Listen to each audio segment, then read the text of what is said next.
Welcome to Ubaij learning school. आज हम पढ़ेंगे class 9 chapter 9 introduction to coordinate geometry की exercise 9.2। So without further ado let's jump right in. Exercise 9.2 का question number 9 start करते हैं। Show that the points 4 vertices हमारे पास given है are the vertices of a parallelogram. हमने ये show करना है ये 4 वर्टिसेस पैरेललोग्राम के वर्टिसेस हैं। इस क्वेश्चन को सॉल्व करने से पहले हम ये देखेंगे कि पैरेललोग्राम की प्रॉपर्टीज क्या होती है, उसके बाद हम इस क्वेश्चन को सॉल्व करेंगे। तो चलिए देखते हैं। तो ये 4 वर्टिसेस हमारे पास गिवन है, हमने ये शो करना है ये पैरेललोग्राम के वर्टिसेस हैं। तो सबसे पहले हम पैरेललोग्राम ड्रॉ कर लेते हैं और ये देखते हैं उसकी क्या प्रॉपर्टीज होती है। तो ये हम पैरेललोग्राम ड्रॉ कर रहे हैं।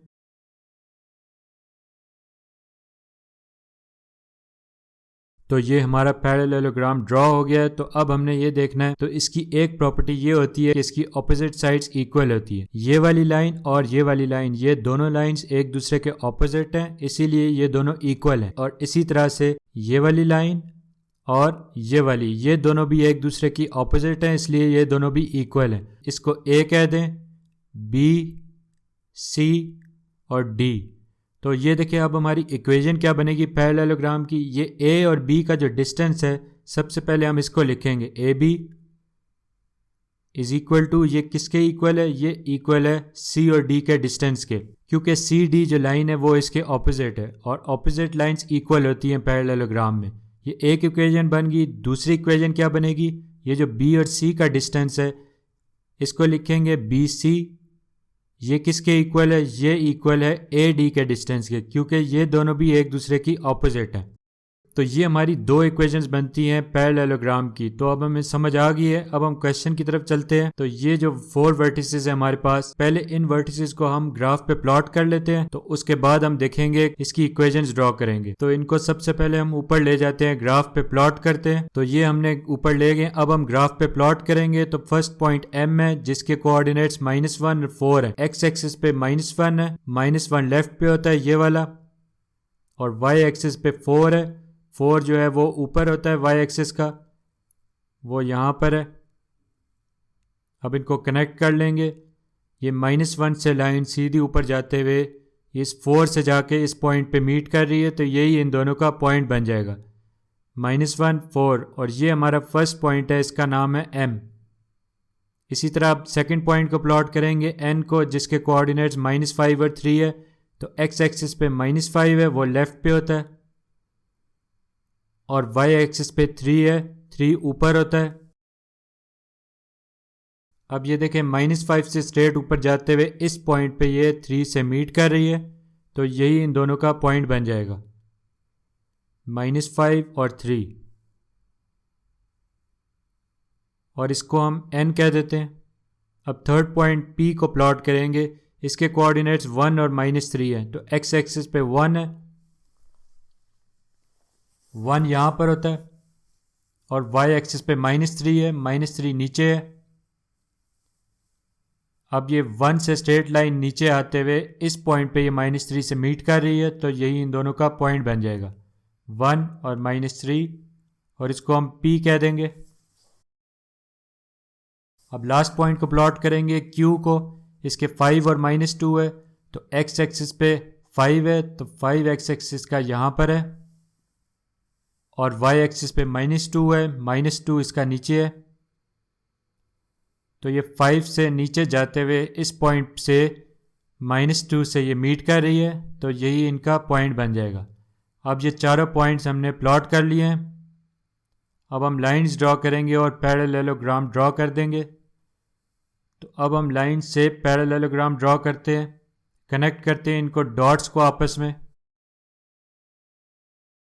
तो ये पैरेललोग्राम ही बनेगा, क्योंकि ये कोऑर्डिनेट्स ही उसके हैं। तो हमने ये इक्वेशन से शो करना है कि ये पैरेललोग्राम ही है।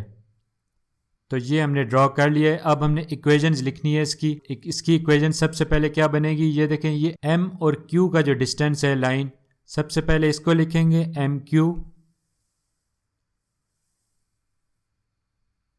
ये किसके इक्वल है, ये इक्वल है np के, n और p के डिस्टेंस के, क्योंकि ये दोनों लाइंस एक दूसरे के ऑपोजिट हैं और ऑपोजिट लाइंस इक्वल होती हैं पैरेललोग्राम में।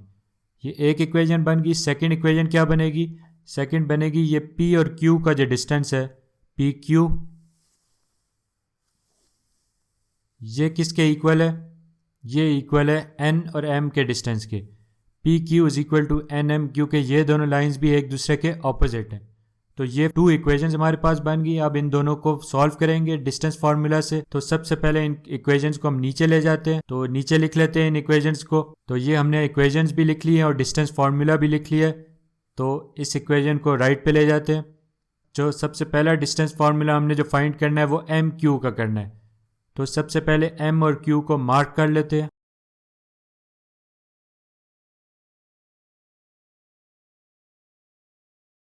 MQ फाइंड करना है तो MQ लिखेंगे। तो डिस्टेंस फार्मूला में पुट करेंगे तो देखें x2 माइनस x1, तो x2 यहाँ पर क्या है 5, तो 5 आ जाएगा, माइनस x1 क्या है x1 -1, -1 ब्रैकेट में आ जाएगा, whole square plus y2 minus y1, y2 क्या है y2 -2, माइनस y1 क्या है y1 4, होल स्क्वायर और स्क्वायर रूट आ जाएगा 5 minus minus plus 5 + 1 whole square plus -2 -4 -6 square,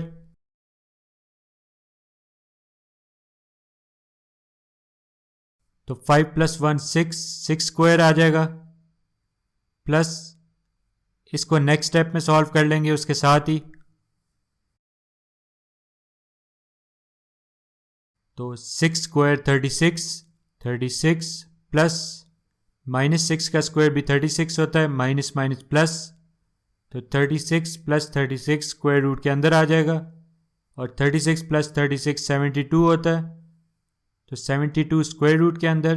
तो 72 चूंकि इवन नंबर है तो ये 2 से डिवाइड हो जाएगा, तो 2 × 36, तो 2 प्राइम फैक्टर है ये उसी तरह आ जाएगा, और 36 फिर इवन नंबर है तो इसको 2 से डिवाइड कर लेंगे, 2 × 18 आ जाएगा।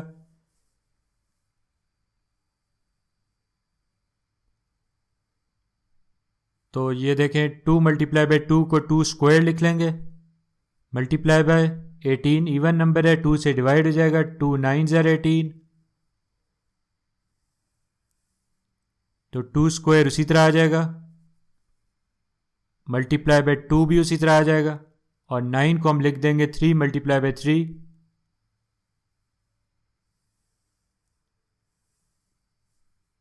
तो 2 स्क्वायर मल्टीप्लाई बाय 3 × 3 3 स्क्वायर होता है, तो 3 स्क्वायर आ जाएगा, और ये 2 उसी तरह आ जाएगा, स्क्वायर रूट के अंदर आ जाएंगे, 2 का स्क्वायर स्क्वायर रूट से कैंसिल आउट हो जाएगा, ये 2 स्क्वायर रूट के बाहर आ जाएगा, तो इसको बाहर लिख देंगे, मल्टीप्लाई बाय इस 3 का स्क्वायर भी स्क्वायर रूट से कैंसिल आउट हो जाएगा, ये 3 भी बाहर आ जाएगा, और बाहर आके 2 से मल्टीप्लाई हो जाएगा, स्क्वायर रूट के अंदर 2 रह जाएगा, तो बाहर हमारे पास 2 3 = 6 × स्क्वायर रूट 2 हमारे पास आंसर आ गया है। ये फर्स्ट डिस्टेंस फाइंड हो गया हमारे पास।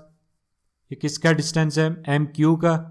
तो MQ का डिस्टेंस फाइंड कर लिया, अब हमने NP का डिस्टेंस फाइंड करना है, तो NP का डिस्टेंस फाइंड करेंगे। तो सबसे पहले इनको मार्क कर लेते हैं N और P को। अब डिस्टेंस फॉर्मूला में इसको पुट करेंगे तो x2 माइनस x1, तो x2 यहाँ पर क्या है, x2 1 है, 1 माइनस x1 क्या है, x1 -5, तो -5 आ जाएगा ब्रैकेट के अंदर, whole square plus y2 minus y1, y2 क्या है -3, तो -3 माइनस y1 क्या है, y1 3 है, होल स्क्वायर और स्क्वायर रूट आ जाएगा,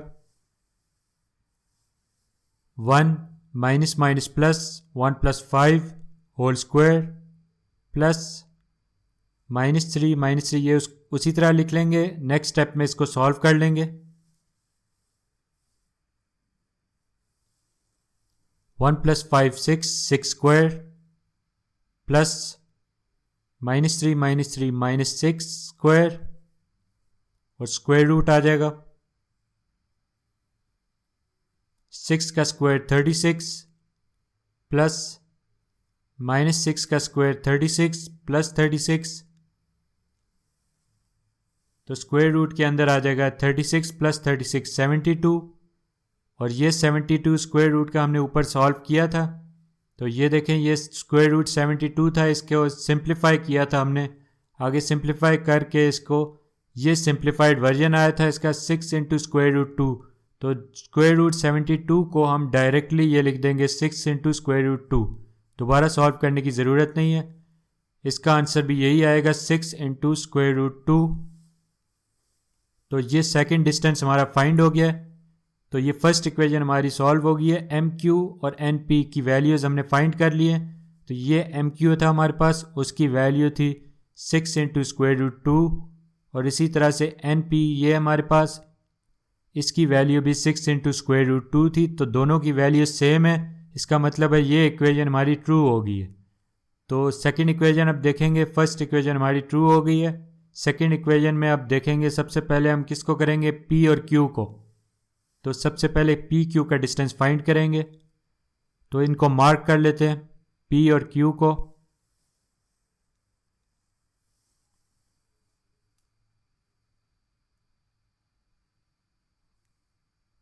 तो डिस्टेंस फार्मूला में पुट करेंगे x2 - x1। तो x2 यहाँ पर क्या है 5, तो 5 लिख लेंगे। 5 माइनस x1 क्या है, x1 1 है, तो 1 आ जाएगा, whole square plus y2 - y1। y2 क्या है -2 माइनस y1 क्या है -3, तो -3 आ जाएगा ब्रैकेट के अंदर, होल स्क्वायर, स्क्वायर रूट आ जाएगा। 5 - 1 4, 4 स्क्वायर प्लस -2 और minus minus plus 3 whole square. तो लेफ्ट पे 4 स्क्वायर है, 4 स्क्वायर को उसी तरह रहने देंगे। अगले स्टेप में इसको सॉल्व कर लेंगे उस राइट वाली टर्म के साथ। 3 - 2 1, 1 स्क्वायर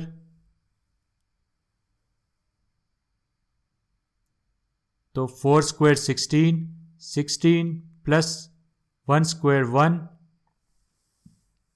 तो 16 + 1 17, स्क्वायर रूट 17 हमारा डिस्टेंस फाइंड हो गया पी क्यू का। तो अब हमने एन एम का डिस्टेंस फाइंड करना है। तो सबसे पहले हम एन और एम को मार्क कर लेंगे। एन, ये एन है हमारे पास और ये हमारे पास एम है। अब ये देखिए हमारे पास हमने एन एम का डिस्टेंस फाइंड करना है। हमारे पास ऊपर पहले एम है, बाद में एन है, तो हम एन एम के बजाय एम एन का डिस्टेंस फाइंड कर लेंगे। बात एक ही है, डिस्टेंस कभी नेगेटिव नहीं होता, तो आंसर दोनों का सेम ही आएगा। आप एन एम का डिस्टेंस फाइंड करें या एम एन का, एम को पहले लिख लें या एम को बाद में लिख लें, बात एक ही है। तो हमने एम चूंकि पहले लिखा हुआ है, हम एन एम के बजाय एम एन का डिस्टेंस फाइंड कर लेते हैं। रिजल्ट दोनों के सेम आएंगे क्योंकि डिस्टेंस हमेशा पॉजिटिव होता है। तो हम एम एन का डिस्टेंस फाइंड कर लेते हैं। x2 - x1, x2 हमारे पास क्या है -5 माइनस x1 क्या है, x1 हमारे पास -1 है, -1 ब्रैकेट में आ जाएगा, whole square plus y2 - y1। y2 क्या है, y2 3 है, 3 माइनस y1 क्या है, y1 4 है, तो 4 आ जाएगा, होल स्क्वायर, स्क्वायर रूट आ जाएगा,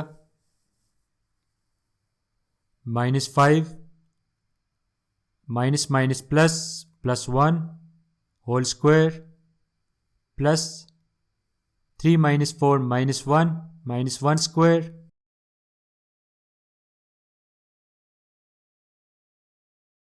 -5 + 1 -4 स्क्वायर प्लस इसको हम उसी तरह लिख लेंगे, नेक्स्ट स्टेप में सॉल्व कर लेंगे। तो -4 का स्क्वायर 16 प्लस 16 प्लस -1 का स्क्वायर +1, तो स्क्वायर रूट के अंदर 16 + 1 17 आ जाएगा और ये हमारा एम एन का डिस्टेंस फाइंड हो गया। पी क्यू और एन एम भी सॉल्व हो गया हमारे पास। इनकी वैल्यूज देखते हैं।